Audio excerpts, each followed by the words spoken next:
Hello friends, मैं हूं सन्मय प्रकाश और आप देख रहे हैं यूट्यूब चैनल सरकारी जॉब न्यूज़। इस करंट अफेयर्स वीडियो में आपका स्वागत है और सबसे पहले इंपॉर्टेंट टॉपिक्स क्वेश्चंस देखते हैं क्या क्या है इस वीडियो में। तो डीआरडीओ के नए चेयरमैन कौन बन गए हैं? रक्षा मंत्री के नए वैज्ञानिक सलाहकार कौन बन गए हैं? नेपाल ने भारतीय सेना में गोरखा की जो नियुक्ति है उसे रोक दी है, क्या मामला है? 1000 साल पुराने अनंग ताल अब राष्ट्रीय स्मारक घोषित कर दिया गया है। आईएमएफ का नया इंडियन एग्जीक्यूटिव डायरेक्टर कौन बन गया है? यूनेस्को शांति पुरस्कार 2022 का जो अवार्ड है वो किसे मिला है? प्राइम मिनिस्टर नरेंद्र मोदी ने कैंसर हॉस्पिटल का उद्घाटन कहाँ पर किया? विक्रांत जो है वो इंडियन नेवी में 2 सितंबर को शामिल होने वाला है। इसके अलावा दिवस हैं, कुछ इंपॉर्टेंट डेट्स हैं, उन सब पर चर्चा करेंगे दोस्तों। तो शुरू करते हैं बिना देर के हुए और पहला क्वेश्चन। और हाँ, लाइक बटन दबाना मत भूलना, शेयर कर दीजिए। तो डेली सुबह 7 बजे अब आपको ये करंट अफेयर्स वीडियो मिला करेगा। तो पहला क्वेश्चन बहुत इंपॉर्टेंट है। केंद्र सरकार ने defence research and development organisation यानी डीआरडीओ उसका नया चीफ किसे नियुक्त किया है? आंसर होगा Sameer V Kamat. Important question है, आप ध्यान रखना इस आंसर को। तो समीर वी कामत अपॉइंट कर दिए गए हैं, डीआरडीओ के नए चीफ बन गए हैं। और किसने ये नियुक्ति की है? तो सेंट्रल कैबिनेट की नियुक्ति समिति जो है उसी ने की है। और इससे पहले कौन थे चेयरमैन? तो इससे पहले थे जी सतीश रेड्डी। ओके, तो जी सतीश रेड्डी की जगह अब ये कामत आ गए हैं, जो कि अगले 4 वर्ष या फिर 60 साल की उम्र जो भी पहले होगी उस वक्त तक रहेंगे। ओके, तो रेड्डी का 4 साल का कार्यकाल अब शुरू हो चुका है। और इससे पहले ये कहाँ पर काम कर रहे थे? तो डीआरडीओ में ही थे। वो नेवल सिस्टम एंड मटेरियल के डायरेक्टर जनरल थे। अब चेयरमैन बन गए हैं डीआरडीओ के। तो डीआरडीओ की स्थापना कब हुई थी? 1958 में। किस मंत्रालय के अंतर्गत आता है? रक्षा मंत्रालय के अंतर्गत। और डिफेंस से रिलेटेड जो मिसाइल है, तमाम चीज़ें हैं, उन सब से रिलेटेड नए नए हथियार, इन सब का डिज़ाइन करना, इन सब के परीक्षण करना, ये सब काम डीआरडीओ का है। तो आत्मनिर्भर भारत में डिफेंस के सेक्टर में डीआरडीओ बहुत बड़ी भूमिका निभा रहा है। चलिए आगे बढ़ते हैं, अगला क्वेश्चन लेते हैं। डीआरडीओ के पूर्व चेयरमैन जी सतीश रेड्डी, उन्हें किस मंत्री का वैज्ञानिक सलाहकार बनाया गया है, अपॉइंट किया गया है? आंसर होगा डिफेंस मिनिस्टर। रक्षा मंत्रालय के वो अब साइंटिफिक एडवाइज़र हो गए हैं, रक्षा मंत्री को रिपोर्ट करेंगे। और इससे पहले तक वो डीआरडीओ के चेयरमैन थे। ओके, तो इसी महीने उनको साइंटिफिक एडवाइज़र नियुक्त कर दिया गया है। वो एडवाइज़ क्या करेंगे रक्षा मंत्री को, देश में जो भी डिफेंस से रिलेटेड जो भी साइंटिफिक रिसर्च है उन सब को लेकर। ओके, चलिए आगे बढ़ते हैं, अगला क्वेश्चन। और ये 2 देशों के बीच का एक नया टेंशन कह सकते हैं आप, नेपाल में हो रहा है। क्वेश्चन होगा, नेपाल ने भारतीय सेना में गोरखा की नियुक्ति पर रोक लगा दी है। तो ये भर्ती किस योजना के तहत हो रही थी जिससे नाराज होकर ये रोक लगाई गई है या फिर कहें स्थगित की गई है अभी फिलहाल? आंसर होगा अग्निपथ। अग्निपथ योजना है, आपको पता होगा, मैंने पहले भी बताया हुआ है, काफ़ी चर्चा भी है। तो नेपाल ने क्या किया है कि अग्निपथ योजना के तहत भारतीय सेना में जो गोरखाओं की भर्ती हो रही थी उसको स्थगित कर दिया है। और काठमांडू में 75 साल पहले ये प्रथा शुरू हुई थी। एक एग्रीमेंट हुआ था, उसके बारे में आगे बताते हैं हम। उसके तहत गोरखाओं की खास तौर पर नियुक्ति होती थी इंडियन आर्मी में।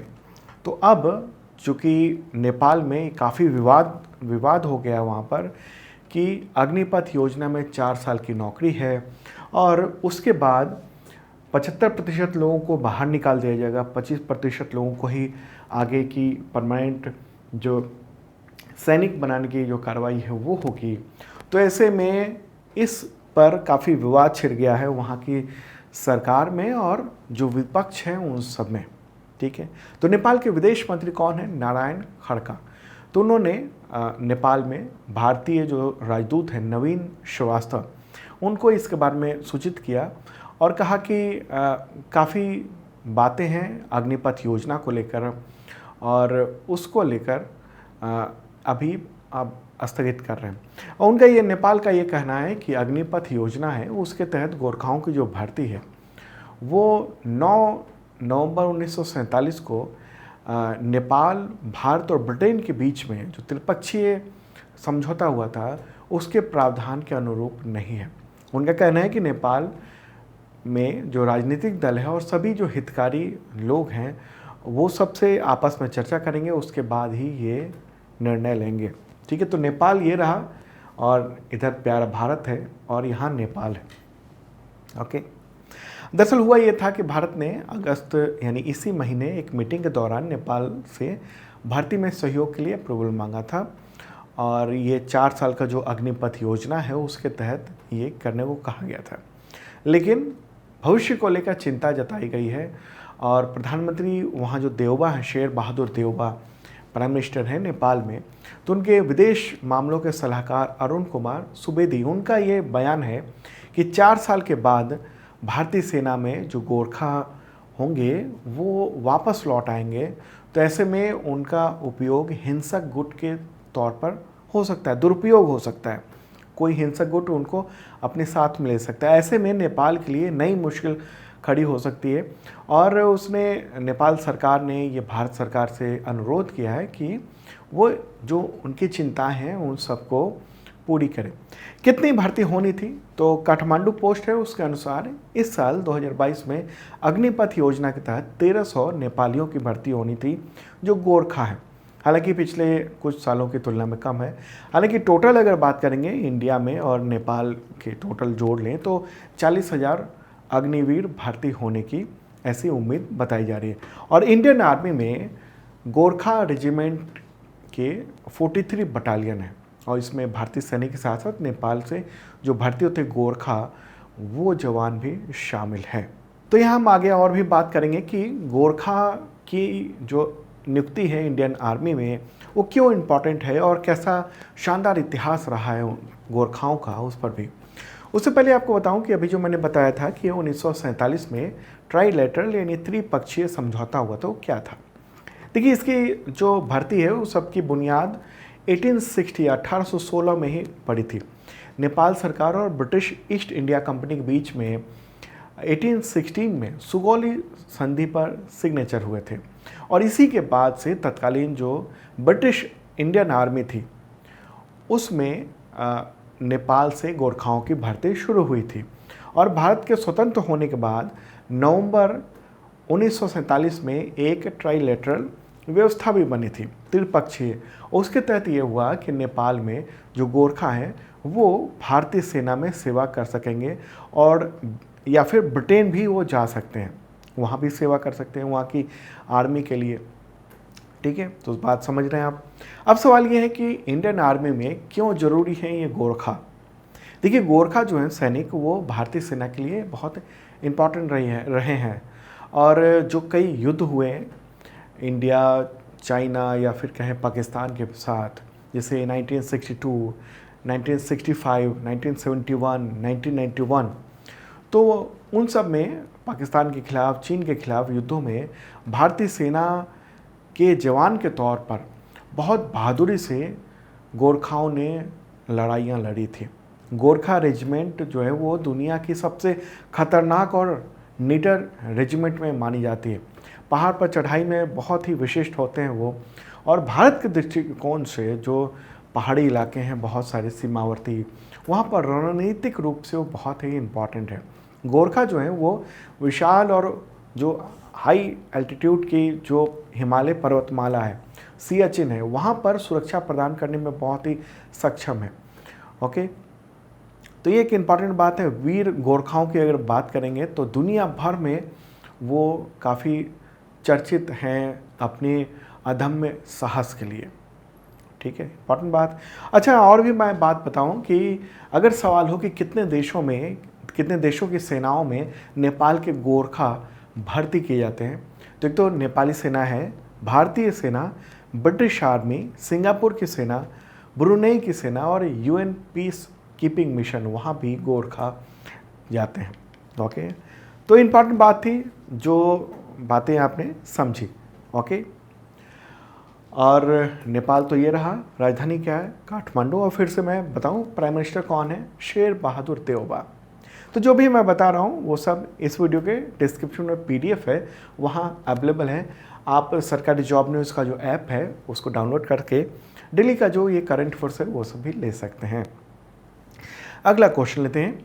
करीब 1000 साल पुराने अनंग ताल को केंद्र सरकार ने राष्ट्रीय स्मारक यानी नेशनल मॉन्यूमेंट घोषित किया है, तो किस राज्य अथवा यूनियन टेरिटरी में यानी केंद्र शासित प्रदेश में स्थित है, राज्य या केंद्र शासित प्रदेश?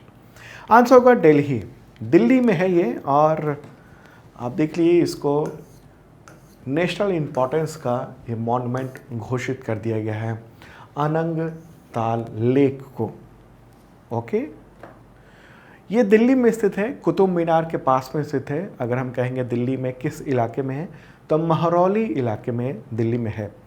और राष्ट्रीय स्मारक प्राधिकरण यानी नेशनल मॉन्यूमेंट अथॉरिटी, उसके चीफ हैं आनंद विजय। तो उन्होंने इसके बारे में ऐलान किया है कि उस ताल को अब राष्ट्रीय महत्व का दर्जा दे दिया गया है।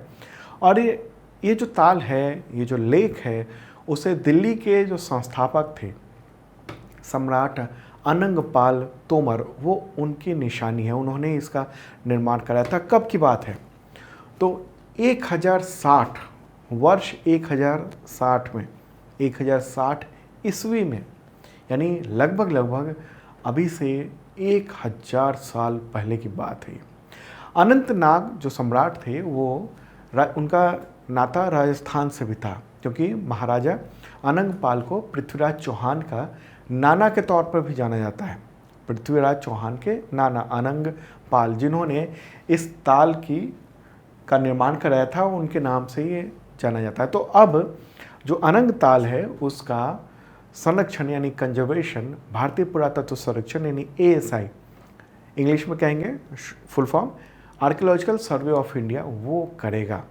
चलिए अगला क्वेश्चन लेते हैं। उससे पहले आपको इन्फॉर्म कर दूं कि अब तक का total current affairs PDF available है आपके एग्जामिनेशन के लिए, और ये आप मेंबरशिप के जरिए ले सकते हैं। 1 ईयर का मेंबरशिप है, इसके ज़रिए आपको मिलता है करंट अफेयर्स का PDF weekly, monthly, quarterly, yearly, सब कुछ हर महीने अपडेट होता रहता है। 2 तरह के PDF मिलते हैं, एक MCQ विद पूरा नोट्स होता है डिटेल एग्जामिनेशन की तैयारी के लिए, और एक होता है क्वेश्चन और आंसर यानी 1 लाइनर। तो ये आपके लिए एग्जामिनेशन के लिए बहुत ही इंपॉर्टेंट है।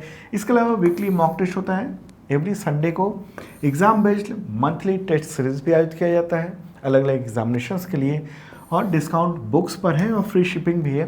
तो डिस्क्रिप्शन चेक कर लेना, आपके एग्जामिनेशन में बहुत काम आएगा। बहुत मामूली सी रकम है मेंबरशिप की, करीब 250 के आसपास। ओके, चलिए आगे बढ़ते हैं। अगला क्वेश्चन लेते हैं। केंद्र सरकार ने अंतर्राष्ट्रीय मुद्रा कोष यानी IMF, इंग्लिश में फुल फॉर्म है इंटरनेशनल मॉनेटरी फंड, तो उसमें भारत का कार्यकारी निदेशक किसे नियुक्त किया है भारत की ओर से? आंसर होगा कृष्ण मूर्ति V सुब्रमण्यम, KV सुब्रमण्यम भी कह सकते हैं उनको शॉर्ट में। ओके, एग्जीक्यूटिव डायरेक्टर नियुक्त किया गया है इंडिया की ओर से, ठीक है, इंटरनेशनल मॉनेटरी फंड में। और फोटोग्राफ ये रहा। तो केंद्र सरकार ने अभी हाल ही में उनको नियुक्ति दी है, और इससे पहले वहाँ पर इंडिया की ओर से executive director Surjit S Bhalla थे। तो उनकी जगह पर अब KV सुब्रमण्यम ये नियुक्त कर दिए गए हैं 3 साल के लिए।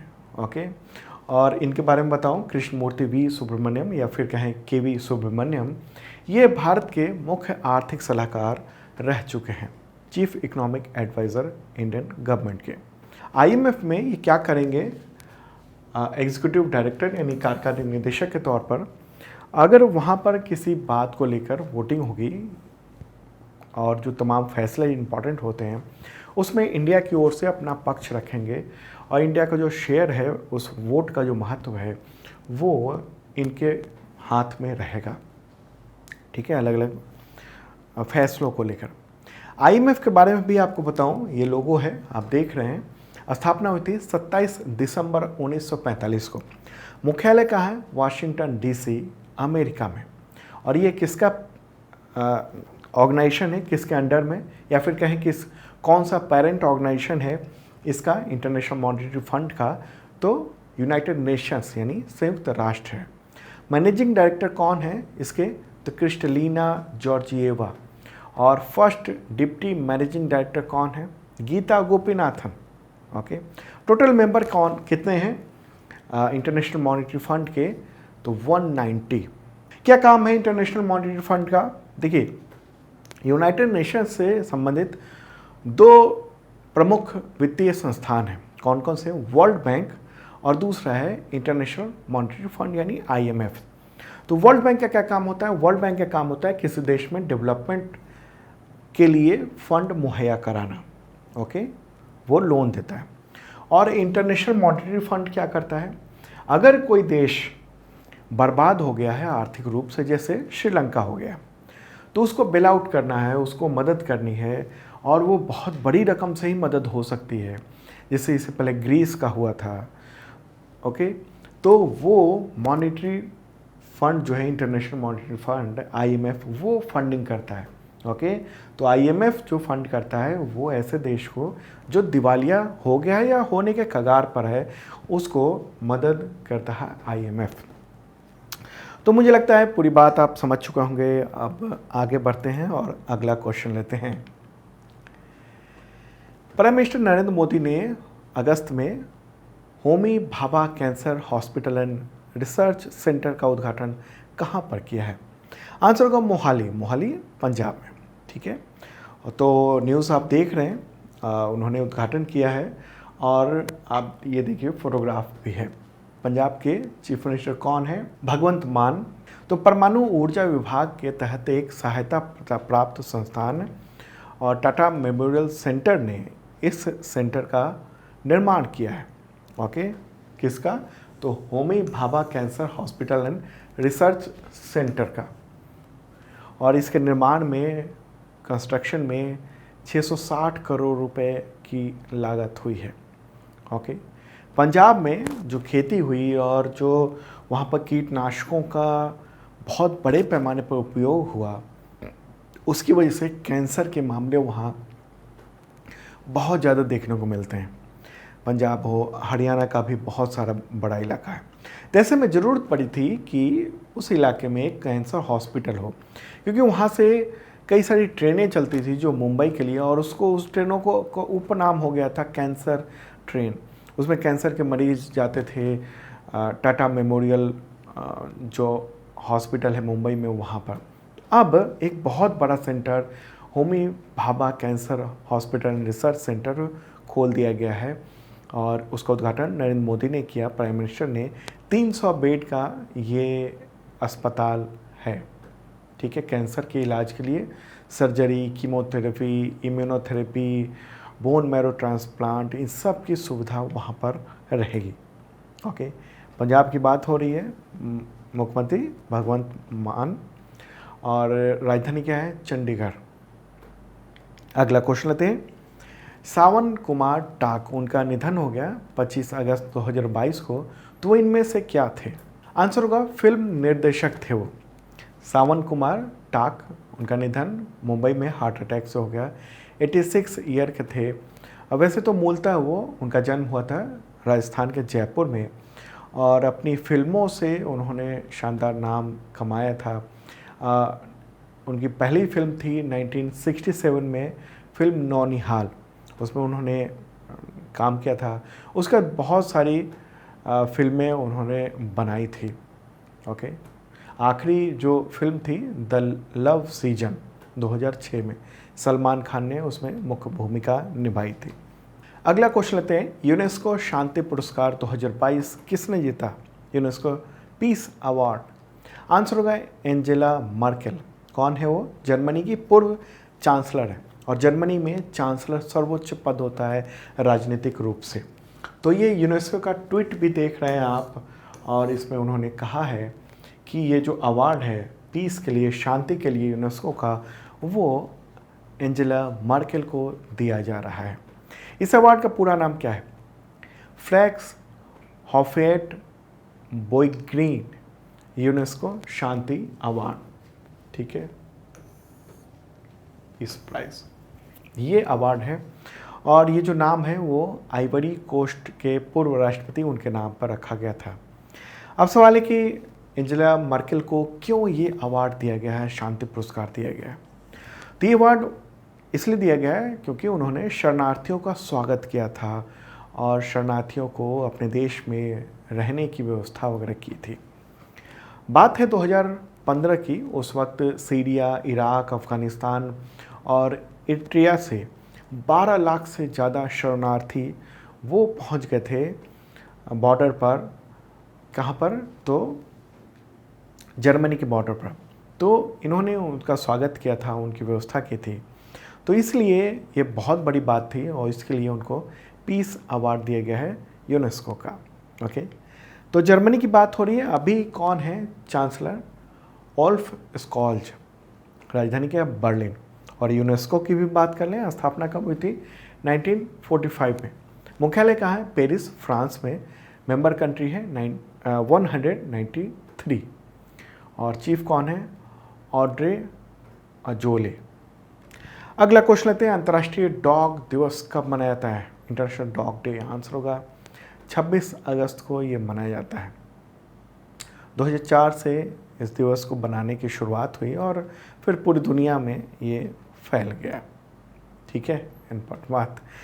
चलिए, अब ये क्वेश्चन तो नहीं है, इन्फॉर्मेशन है कि जो विमान वाहक पोत है यानी एयरक्राफ्ट कैरियर विक्रांत, तो वो 2 सितंबर को इंडियन नेवी में शामिल होने वाला है।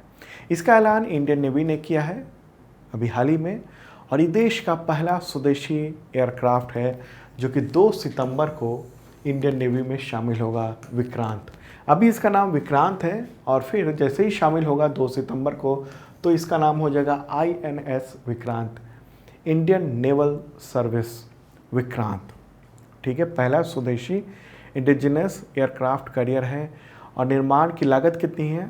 लगभग 20,000 करोड़ रुपए।